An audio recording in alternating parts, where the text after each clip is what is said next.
Now, Israel loved Joseph more than any other of his children, because Joseph was the son of his old age, and Joseph was his firstborn of Rachel.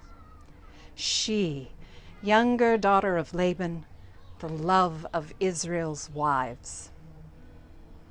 He had made for Joseph a long robe with sleeves, in the style of the firstborn son.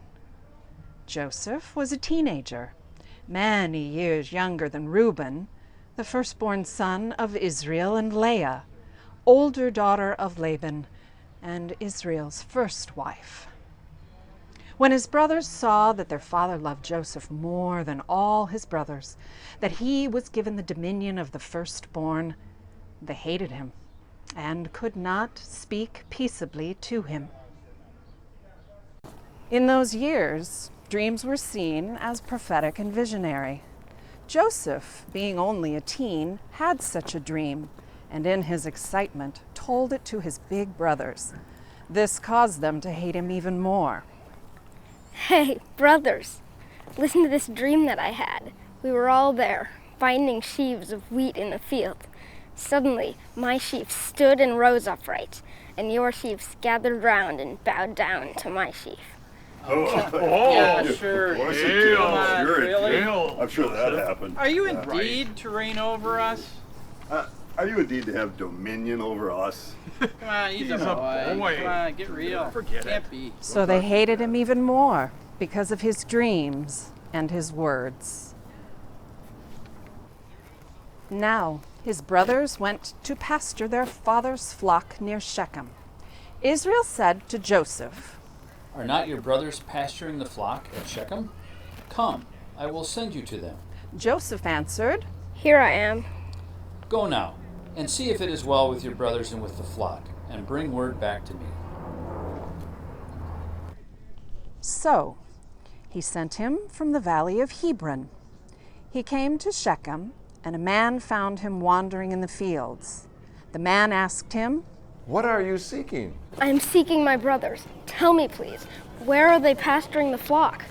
They've gone away. I heard them say, Let us go to Dothan. Thank you, sir. I will go there. So Joseph went after his brothers and found them at Dothan. They saw him from a distance, and before he came near to them, they conspired to kill him. They said to one another, Here comes this dreamer. Come now, let us kill him. And throw him into one of the pits. And then we'll say that a wild animal has devoured him. And we shall see what will become of his dream. Oh, dreams. What but kind of dreams? when Reuben heard them, he delivered Joseph out of their hands, saying, Let us not take his life. Huh? What? Come on. Surely you don't mean that. Shed no blood. Throw him into this pit here in the wilderness, but lay no hand on him. that he might rescue him out of their hand and restore him to his father. Then Judah said to his brothers, What profit is it if we kill our brother and conceal his blood? Come, let us sell him to the Ishmaelites and not lay our hands on him, for he is our brother and our own flesh. And his brothers agreed. When some Midianite traders passed by, they drew Joseph up, lifting him out of the pit, and sold him to the Ishmaelites for 20 pieces of silver. And they took Joseph to Egypt.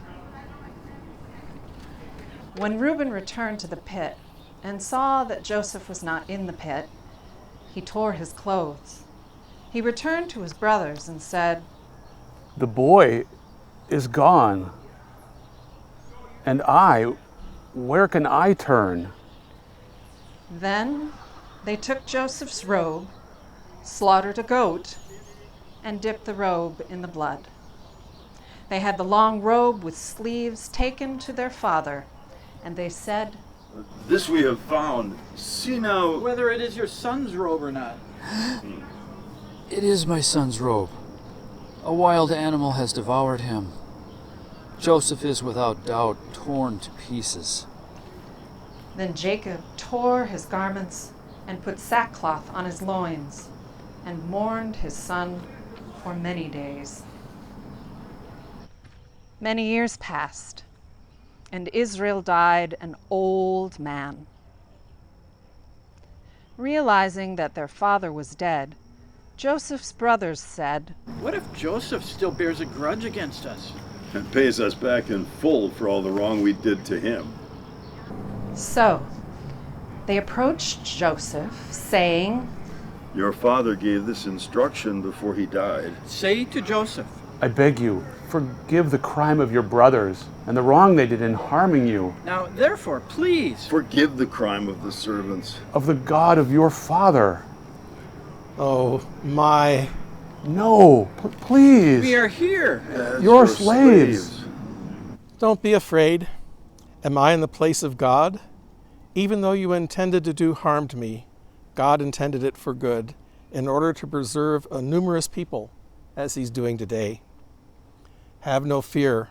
I myself will provide for you and your little ones. In this way, he reassured them, speaking kindly to them.